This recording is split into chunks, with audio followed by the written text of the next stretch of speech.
Howdy, y'all. It's the first episode of Minnesota Joe's Weekend Wrestling Roundup. Yeehaw! Wow, I am such a nerd. Welcome to the first episode of the, as I said, Minnesota Joe Weekend Wrestling Roundup, where it's a news show where I talk about the wrestling news, round it all up. I found my cowboy hat in the closet, so I was like, hey, why don't I make a show about it, you know?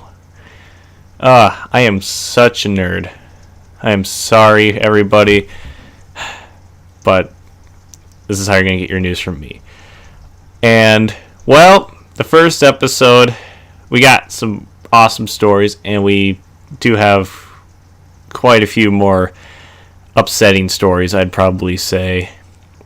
So, not going to be a happy first episode of the Weekend Wrestling Roundup. I'm sorry about that. For a show with such a light-hearted feel, we got some pretty dark stories coming up.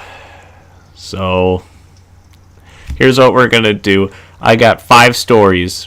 Alright, I would try to do like 5 stories, and I'll just tell you about them, and I'll give my reaction and what I think about them, and, you know, just discuss what's going on in the wrestling world today. And yeah, let's have a good time doing this, or at least as much of a good time with some of these stories we have. Okay, our first story is about wrestler Matt Cappotelli passing away after his second battle with brain cancer. And yeah, like I said, not a good start to the first episode. First the yeehaw, and then now we're talking about a man dying of brain cancer. So yeah, this ain't a happy episode. Matt Cappotelli, I didn't really watch a lot of his stuff, and you know, according to the Wrestling Observer, he was 38 years old, and let's see. Yeah, he said his wife put on Facebook, "Hey Team Cap, I've been struggling with what to say and how to say this, and I'll probably end up rambling, but here it goes. Today, my love, my strong, sweet, beautiful love, took his last breath at 3:30 a.m. and went home to be with Jesus. Exactly 1 year after his brain surgery." I mean, I feel really bad for the wife. I feel bad for, I don't know if he has any kids. Yeah, he was a member on Tough Enough Season 3, and John Morrison was one of his good friends who was the winner of that year's show. You know, he said, according to Wrestling Observer on his Twitter, or I think Facebook, it's probably his Twitter, "My first best friend in the wrestling business, and to this day one of the best people I've ever known, Matt Cappotelli, has passed away on, and I'm gutted about this news. Matt inspired everyone around him, especially me in his early in my career. He is loved and will be missed." Really sweet words from friends and family of Mr. Matt Cappotelli. Yeah, like I said, I really didn't follow his career, so I mean, I'm not going to sit here and act like I was a big fan and all that, but I can say I feel sympathy for the family, and I feel bad for the guy that he had to pass away like in such a terrible manner. I mean, hopefully he didn't suffer too much passing away. Like, yeah, recently my family, you know, had a passing of my great aunt. She died of it was a form of Parkinson's, where it's like I forgot the exact name of it, but it's terrible. She died in just such a terrible way, and her passing, I mean, honestly, is a little bit of a relief for us, because it's like she suffered so bad, and it's tough to lose somebody you love. You know, it's a terrible thing. So, Matt, rest in peace wherever you are, up in heaven, all that. I hope your family can make it through this, and yeah, thank you for all your years of performing and all that. This guy sounded like a wonderful man. I mean, maybe I'll have to look back at his career, maybe see some of his stuff in OVW and whatever else he did, because, you know, it's a tragic thing. So yeah, there's that news story for you. Next up, we're going to talk about the XFL. And I know what everybody's going to say. That's not wrestling news. It's football news. Football and wrestling are the same. Well, this is from Vince McMahon, one of the biggest people ever in the wrestling business. Probably the biggest man in the wrestling business to, be successful. The story is McMahon plans to spend $500 million over the first 3 years of the XFL from the Wrestling Observer, and it's by Joseph Courier, same guy who did the last story. I'll also mention their authors' names because they worked hard on these. Okay, so yeah, there's more details that are emerging. Apparently, according to the source, ESPN's Dan Ravel reported today that Vince McMahon has informed insiders that he expects to spend closer to $500 million over the Football League's first 3 seasons, which would be more than $160 million per year. And it's more than he said he'd start with, which was he invested initial $100 million, and yeah, now it's even bigger. The company Alpha Entertainment, it says in the article that they're positioned as a separate entity from WWE since this announcement and all that. So that's a smart idea, because the problem with the first XFL is that they kind of connected to WWE. So I mean, it really didn't do good when they failed. It's quote from the article from the XFL CEO and Commissioner Oliver Luck. People were focused on the $100 million, but the truth is that doesn't even get us to the 20-yard line. So, yeah, a lot of money they got to spend for this venture for Vince McMahon, and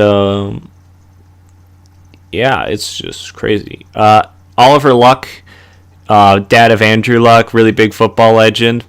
I mean, probably a smart guy to have on your team. Because last time they tried this, they didn't know what they were doing, it seemed like. From the XFL documentary and from what I've heard from a lot of people, it's and just reading stories about it, it sounds like the first XFL, Vince was just like, we're just going to do football. How hard can that be? We're just going to beat the NFL. How hard is that going to be? Well, turned out it was pretty quite hard, because the NFL is a monopoly. They own football, all right? They're number one. You're never going to beat them, no matter how many controversies they have, no matter how much bullshit they do that pisses off their fans. They come back. They're just like WWE fans. No matter how much you piss them off, no matter how much you do bad shit to them, they always come back.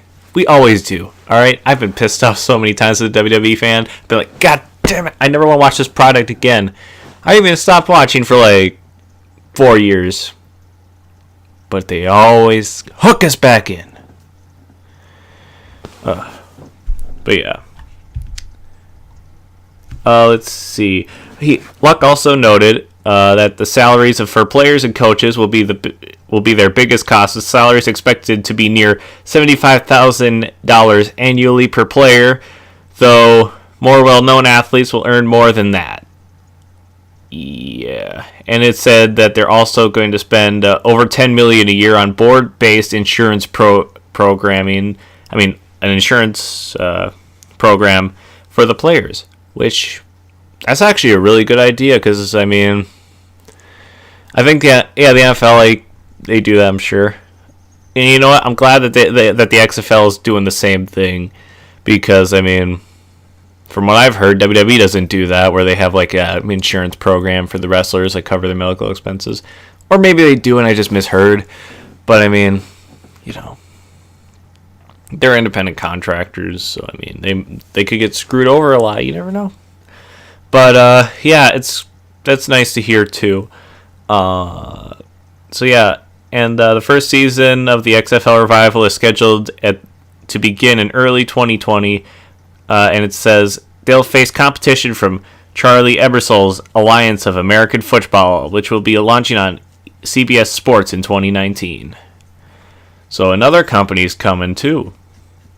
And wow, that's pretty crazy.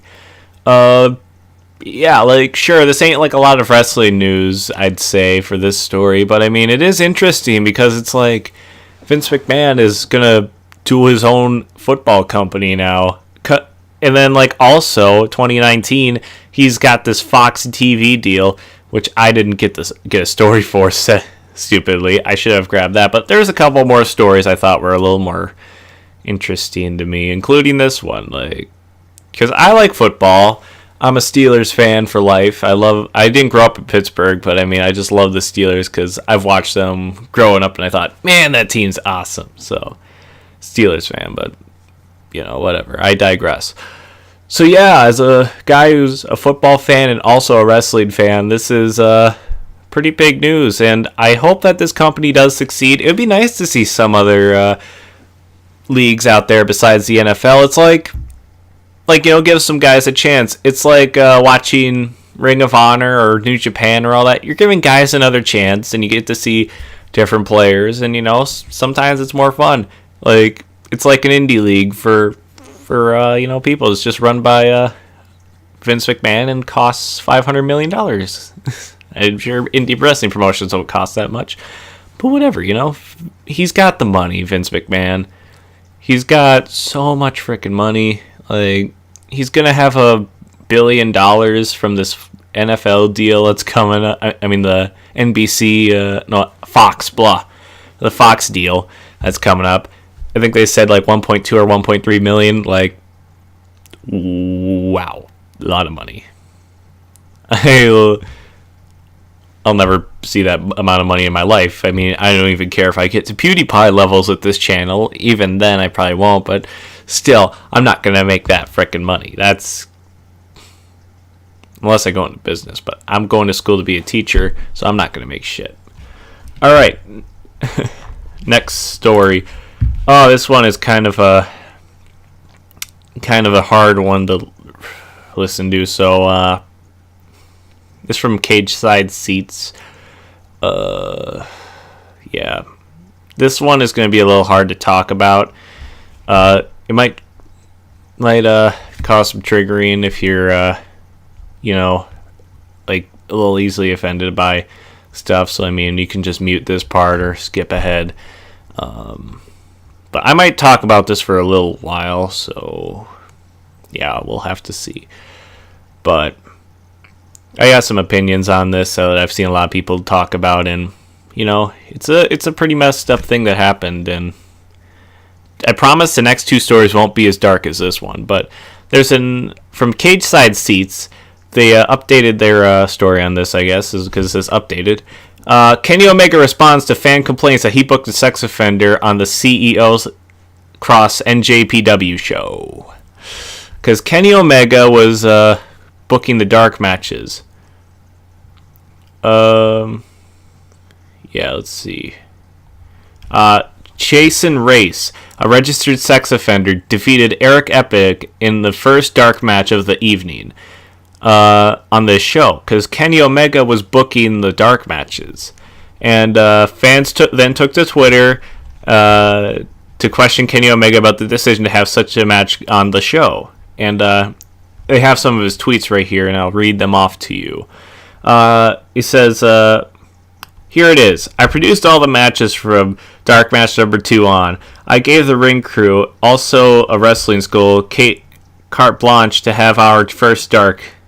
No entrances, no name graphics, and thus they had a match. I met Chasen once in 2004, so his name was familiar. The other guy I never met. Regardless of their history or whatever, this crew of people were all very helpful in setup, teardown, and various odd jobs around the arena. I'd felt giving them the opportunity to have a dark match was the least I could do as a way to show appreciation. I'm gutted that people feel betrayed by their involvement, but at no point did I feel I was working with criminals or anything of the sort. As I said earlier, they were nothing but polite and helpful throughout the entire experience. I'll know better for next time to only use those I am absolutely familiar and comfortable with. Yeah.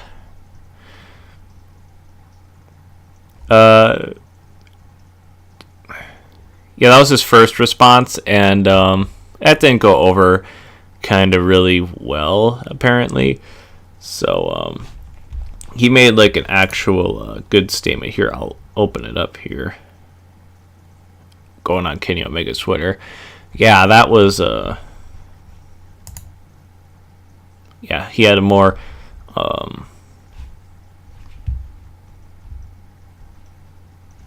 like official kind of response.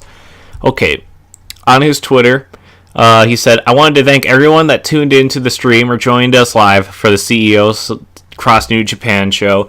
All of our talent had a great time and fed off your incredible energy throughout the entire night. I'm incredibly proud of everything I personally produce, but unfortunately made a terrible oversight by allowing a dark match featuring local talent I wasn't personally familiar with.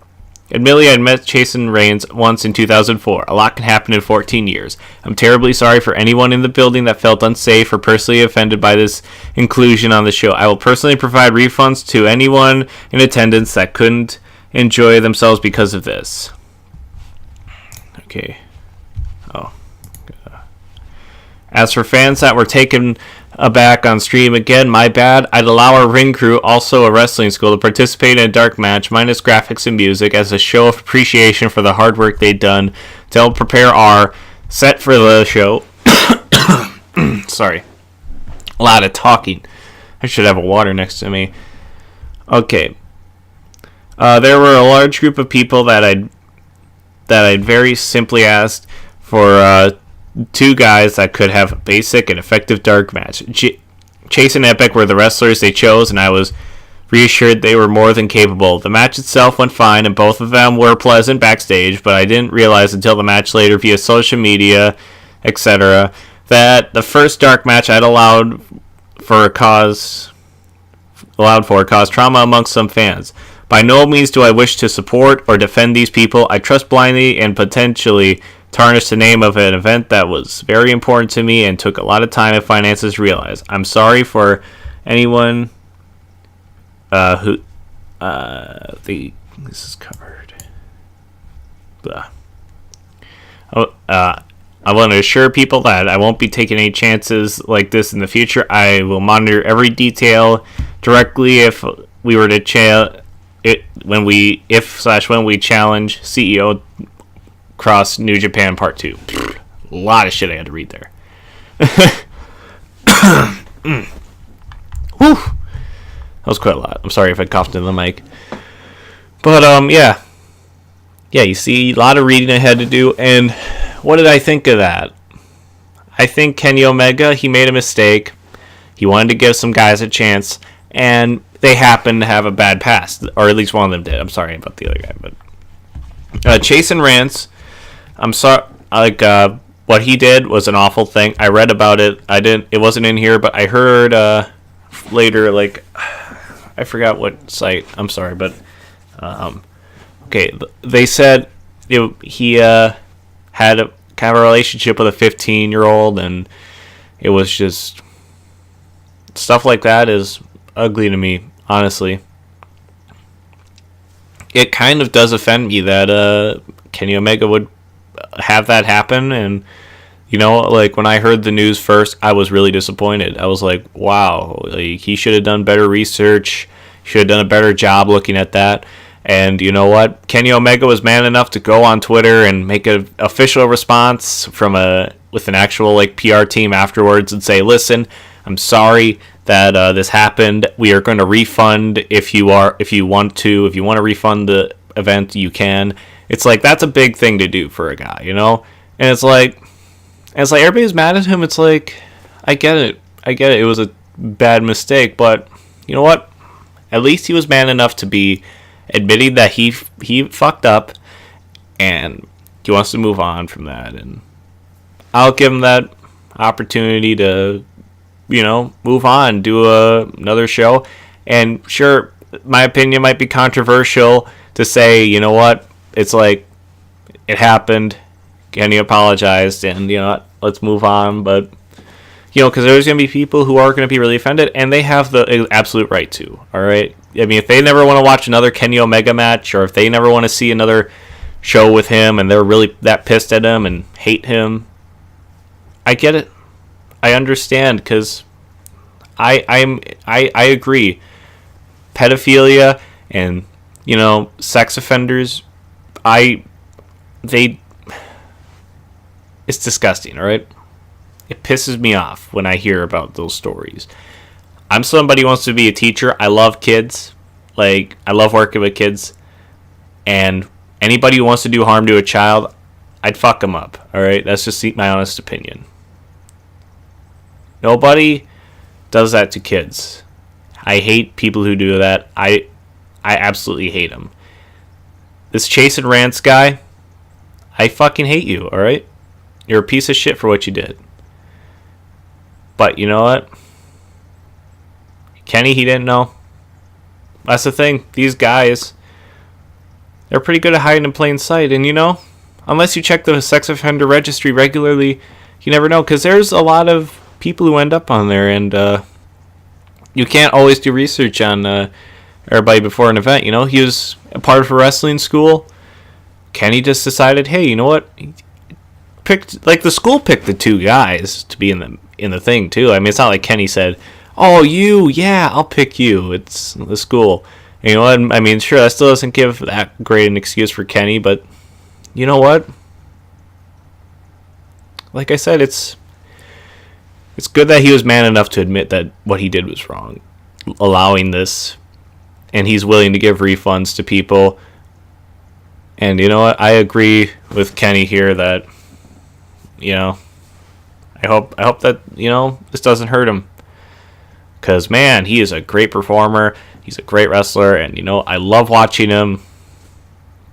But, I mean, I never want to see something like this again. And I hope that he learned from this. And in the future, if there's a guy who had a past like this again, who wants to be on the show or wants to be in a dark match, I hope he looks into it and says, no, we're not going to do that anymore. We're not going to risk that.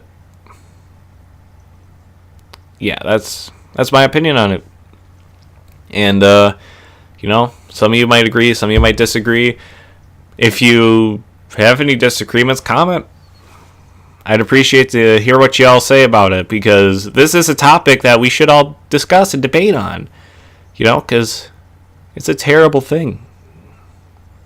And we shouldn't, shy away from controversial statements and topics and stuff like that.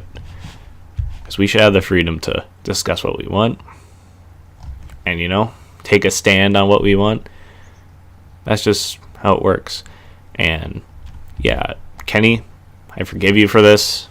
I'm going to forgive you. Chasen, I hope you rot in hell. And fuck you for that shit you did in the past. You probably shouldn't be in the wrestling business. I don't think you're ever going to be forgiven for what you did. Nobody's going to want you on your show, especially now that your name is in a public place now, really out there. A lot of people heard this story, so yeah, you're probably not going to get any business. You should just not try to get in the wrestling business. I'm just being honest. It's never going to work out, I think. Wow, okay, after that fucked up topic right there, I think we need to move on. And, okay, let's talk about a injury now. Wow, this really is a downer episode. I'm sorry, everybody. Hopefully next week we have some lighter stuff. And when we get to Raw, SmackDown, and NXT, I can be lighter and happier, and we can all talk about some great things. But yeah. And the last story of today will have some happy stuff. Okay, earlier in the week, on Monday, Shinsuke Nakamura, as you all know, was bitten by a dog. And here's the story. According to Wrestling Observer, Nakamura, he appeared, but he didn't wrestle at the WWE house show in Tokyo, sadly. What a disappointment. Okay, according to the article, Shinsuke Nakamura made an appearance but wasn't able to wrestle at WWE's house show in Tokyo today. This was on the 29th, this article. The event at Sumo Hall was built around AJ Styles versus Nakamura for the WWE Championship, but Nakamura entered with a crutch and told the crowd he wasn't able to compete. Nakamura was injured when he was bit on the left leg by a police dog at Roanoke Arena in Bakersfield, California on Monday morning prior to the SmackDown house show at the venue. Yeah. United States Champion Jeff Hardy versus Nakamura was then pulled from this past 2 days SmackDown. Nakamura was interrupted by Samoa Joe at the event, who wanted to challenge for the WWE title in his place, and the segment led to Joe trying to choke him out, with Styles making the save for Nakamura. And Styles retained his championship later on that night against Samoa Joe in the main event. WWE has another house show at Sumo Hall tomorrow, which is scheduled to be headlined by Styles versus Nakamura versus Joe versus Daniel Bryan for the WWE title. Bryan, who was advertised to face Big Cass at today's show before Cass was released, defeated The Miz instead. Yeah, well, that was the big news about the Sumo Hall shows. And I heard that they had to pull Nakamura from that, so it was a triple threat between Styles, Joe, and Daniel Bryan, which Styles obviously won. But yeah, those probably would have been cool matches, and it's a disappointment for WWE here and the fans, because everybody, that's what sold it out. Because from what I've heard on Wrestling Observer Radio and all that, is that WWE has never sold out Sumo Hall, and this was the first time they sold it out with Styles versus Nakamura headlining. It was such a big match. Everybody was excited because they both love these guys. Japan loves AJ Styles and Shinsuke Nakamura, and having these two face each other is awesome. They were excited so much to see this match, but sadly it didn't happen because somebody decided not to watch their dog and injured Nakamura, and now they have to do probably, I don't know, some refunds maybe. There's probably some people who wanted a refund, and I heard the possibility of maybe WWE suing Bakersfield Police. They might sue them, which I think a lawsuit is necessary maybe. They do have all the money, and I'm not oh, you should sue, but it's they really screwed up this event. This isn't you bit Zack Ryder and it's oh no, we're not gonna get Zack Ryder versus Mojo Rawley at the house show. It's you bit one of the top stars in the company and the top star in Japan, and they sold out Sumo Hall with this guy. That's how big he is, and he's on the shelf for who knows how long. He was bit on Monday, and he's still wearing crutches and stuff. He's still walking around with crutches. It's he could be out for a couple weeks. It would be a shame if he missed the pay-per-view. You never know. It could be that bad, because, those police dogs, they're made to injure guys and stuff. They're made to take a guy down. So, it's weird, this story. Because it's it was a Bomb Squad dog, but it's why would the Bomb Squad come to the WWE Live house show while the employees are still there? It's weird. It's is somebody calling a bomb threat? Or what? It's I get a search, but why would you have the employees still be in there? It doesn't make sense to me. It really doesn't make a lot of sense. I just don't get it. It's a weird story, and I hope Nakamura recovers soon. Just unfortunate news for this team, and with WWE and stuff. Get well soon, Nakamura. What can I say? Really hurts to see you get hurt like that, and yeah. Well, fans, I'm gonna leave you on a positive. Well, I'm going to end on a positive story, and it is that Io Shirai appears at a WWE house show, confirms she's joining NXT, according to the Wrestling Observer. Yes, I am excited for this. Okay, so here's the article by Joseph Courier again, and confirming that what we had been known for the last month, Io Shirai is officially headed to WWE. At the second two days of WWE house shows at Sumo Hall, Japan, Shirai made an appearance in front of the crowd and announced she has signed with the company and will be starting in NXT this summer. Whether or not she'll be in this year's Mae Young Classic, which will be taped at Full Sail in this August, wasn't confirmed, which probably will happen, which would be awesome. Tokyo Sports first reported in the May 28th edition of their newspaper that Shirai would be departing Stardom and going to WWE. She had her final match at Stardom on June 17th. Shirai originally accepted an offer from WWE in May 2017, but heart issues that was found during medical testing kept her from being signed then. She was cleared to return to wrestling for Stardom and continued to be their top star until leaving the promotion. Shirai, who's only 28 years old, finished 10th in the most outstanding category in last year's Wrestling Observer newsletter awards. WWE posted some video about Shirai's appearance from today, and that's on their Twitter, which I'm not going to show you because copyright. But yeah, what a awesome signing. I am excited for this appearance for Io Shirai to be in NXT and probably in the Mae Young Classic. I'd be surprised they wouldn't try to get her for the Mae Young Classic, because I mean, you know, she should be in it. I mean, maybe even have her win, because she's going to be a big star. I mean, she's big in Japan, and if you want to get that Japanese market going, put her in the top spot. Her, Kairi Sane, Asuka, all these women from Japan who are badasses and are big stars over there, coming over now and just, you know, killing it on NXT and the main roster. I'm excited about this. I hope that there's a lot of success for these women. And yeah, it's a big story that she's finally going to come back, and you know, I mean, she's finally going to be here. Because, yeah, like they said, in May 2017, she tried to come here. She had a deal all worked out, but in the medical testing, she had this heart problem. But now she figured it out. So that's good. It's all figured out now.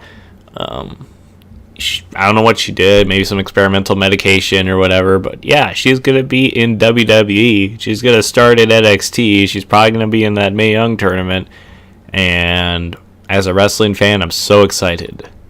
Like, I mean, I love what the women's wrestling is now in WWE.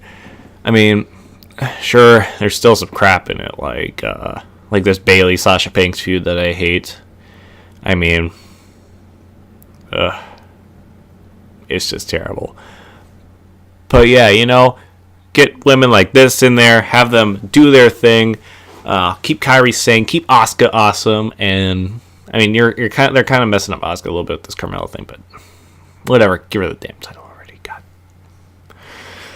But yeah, whatever. I am excited for Io Shirai to show up, and I'm excited to see where NXT heads from here.